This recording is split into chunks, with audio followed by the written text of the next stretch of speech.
Hello, my name is Tan Xingwen, and today our team is going to be presenting the title Medicine, Ehrlichia Sennetsu in Sennetsu Fever. Now let me introduce you to the team. We have Janice Lim Xin Yi, Jared Yong Jin Hong, Liu Hoyan, and Wong Penny. Now that you have met the team members, let's get right into the presentation.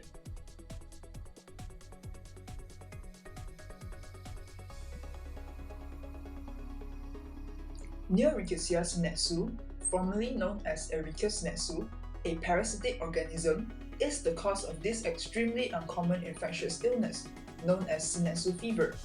This fever was first discovered in Japan in the 1950s, and a variety of symptoms that commonly appear 2 to 3 weeks after infection defines Sennetsu fever.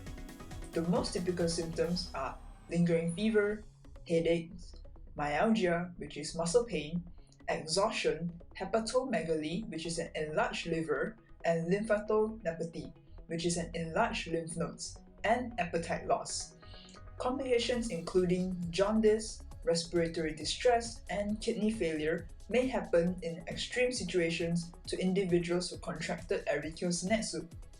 Sennetsu fever is believed to occur through the consumption of raw fish contaminated with infected trematodes, but this fact is yet to be confirmed by the scientific community. In medicine, particularly in regards to Sennetsu fever, scientists may address issues with public health, solve scientific issues, progress medicines and diagnostics, promote worldwide collaborations, and pursue personal and/or professional developments via the study of this unusual infectious illness. Hence, this is why we selected the field of medicine in regards to Ehrlichia Sennetsu in Sennetsu fever.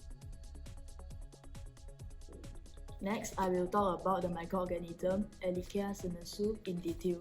From the aspect of taxonomy, Ehrlichia Sennetsu is a species which located under the kingdom of bacteria, phylum of Protobacteria, class of Alpha Protobacteria, order of Rickettsiales, family of Anaplasmataceae, and genus of Ehrlichia.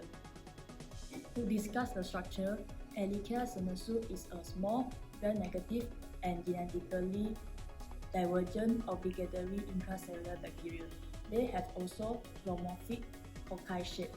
Besides that, this bacteria lacks structural membrane components such as peptidoglycan and lipopolysaccharide, but they utilize cholesterol to maintain integrity due to the presence of cholesterol extraction reagent.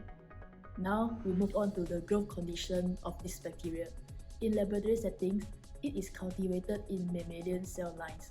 Researchers use established cell lines derived from various species such as animals or humans to provide a suitable environment for bacterial growth. These cell lines provide necessary nutrients for the bacteria to replicate and propagate.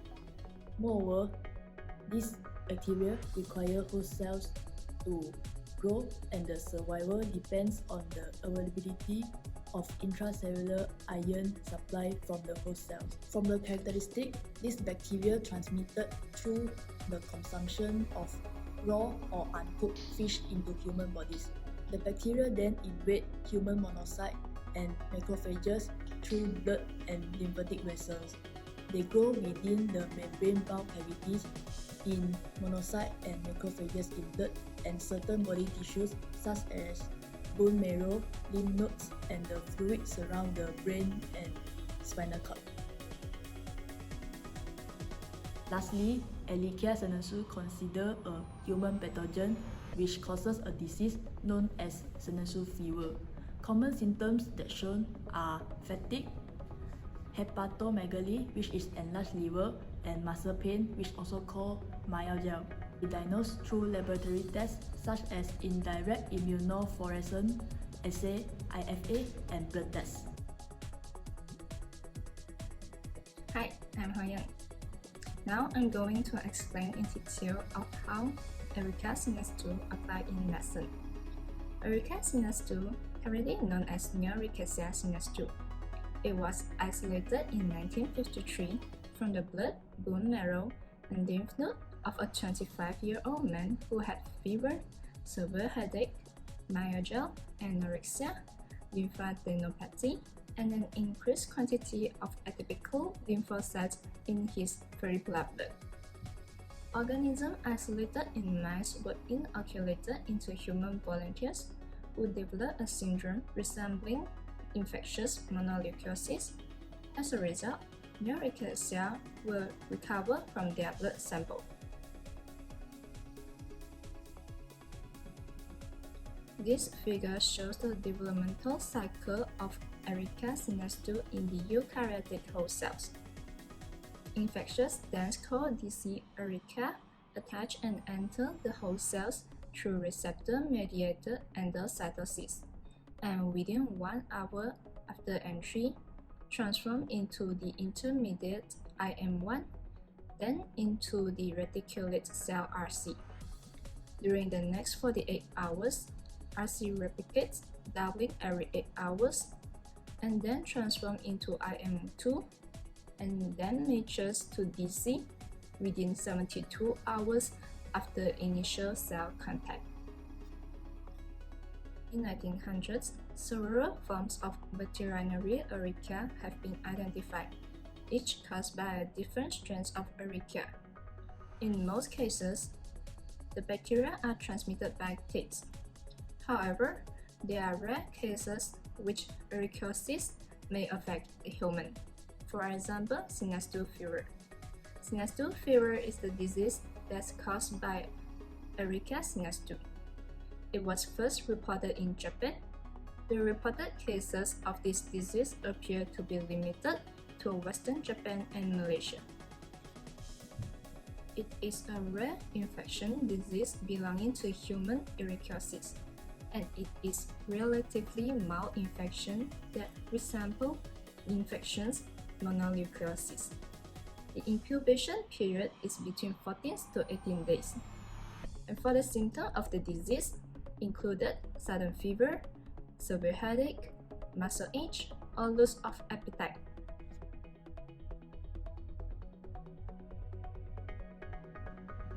Next, we come to the impact of Ehrlichia Sennetsu on humans. Sennetsu fever interferes with the body's immune system by attacking white blood cells. Posterior reticular and posterior cervical lymphadenopathy appears 5 to 7 days after onset. Early in the illness, patient may exhibit leukopenia, which when the patients occur abnormal decrease in the number of circulating white blood cells. Later in the course of the infection, lymphocytosis occurs where there is an abnormal increase of the production of certain white blood cells with 10% or greater atypical lymphocytes as the body immune system works to fight the infection. In addition, hepatosplenomegaly may also occur in 1/3 to 1/2 of patients. Aseptic meningitis is observed occasionally, and rash may appear on skin very rarely. Finally, mild to moderate elevation occur in serum aminotransferase level. Hi, I'm Janice, and moving on, we will discuss about the future prospects of the microbe Ehrlichia. First off, the genus Ehrlichia consists of several known species, while the specific one that causes Sennetsu fever is Ehrlichia Sennetsu. Back in 2012, new species Ehrlichia minacensis was discovered, and this species also brings harm to eukaryotes. With that being said, there is no doubt that there are more unknown species out there that might bring harm to eukaryotes as well. Therefore, it is very important to carry out research on new members of the genus Ehrlichia. Furthermore, research focuses on understanding the complexity of pathogen and host relationship. This is to improve the outcome that this bacteria brings. Researchers believe that effector proteins and secretion mechanism of the bacteria are released into host cells, which then causes infection. However, the process of modulating targeted host cells is yet to be identified. This area of research provides very crucial information towards the development of therapeutics for Ehrlichia-related infections. Lastly, The geographical distribution of Ehrlichia Sennetsu is said to be limited to Western Japan and Malaysia. Researchers believe that this is due to the presence of suitable vectors and environment which allows the bacteria to replicate and transmit. However, to confirm this geographical statement, the carrier of Ehrlichia has to be identified first. Scientists came up with a hypothesis stating that consuming raw fish could potentially transmit Ehrlichia Sennetsu bacteria. However, the exact mechanism and pathways of the transmission are not yet fully understood. This brings up uncertainty and highlights the importance of educating individuals about the potential risks associated with consuming raw fish. When it comes to Sennetsu fever, diagnosing the condition can be quite challenging. One reason is that measurable diagnostic rises in antibody response to the Ehrlichia Sennetsu bacteria may not occur until several weeks after the onset of the disease. As a result, the initial blood serum results may be negative in some cases. This delay in antibody production makes early detection difficult.